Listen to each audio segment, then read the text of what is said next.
Yo estoy con mucho optimismo. I am very optimistic with a great deal of hope that the new Biden administration will be better and that they give us the opportunity because every one of us have a reason why we left our country, and we are in no condition to return.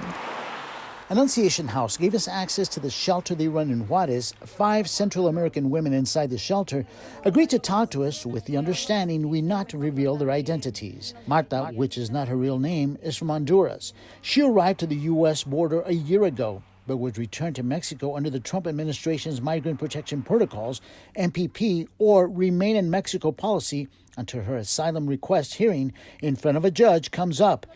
According to the El Paso Times, there are over 60,000 families waiting in Mexico under MPP. These 5 women are just a handful waiting inside the shelter for more than a year, waiting to have their cases heard. A combined population that's probably close to 70 people. They're all MPP. They're all MPP families. What are they saying to you? They're beyond frustrated because, again, what many people don't understand is that since the border was closed, all of the immigration courts have suspended operation.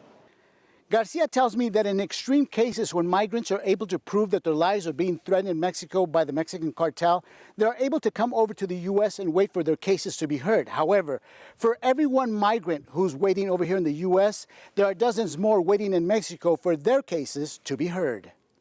I entered the United States and they sent me back on June 5th. Alicia, which is not her real name, is also from Honduras. She and her 2 children, a 1 and a 13-year-old, have been waiting in Juarez for almost 2 years. Yo no me siento escuchada. Desde que llegué a migración. I don't feel like I'm being heard. Since I arrived to immigration, they simply told us you're going back to Juarez. Back to Juarez, I asked. I'm not familiar with it. Don't know if it's dangerous. I'll be with my 2 children. It was a very traumatic experience. All 5 women believe the incoming Biden administration will do away with Trump immigration policies, forcing them to stay in Juarez. That sentiment is spreading to migrant advocates like Annunciation House. I know that Annunciation House is beginning to prepare, and we have been preparing now for several weeks, preparing to be able to respond to a possible surge. I know that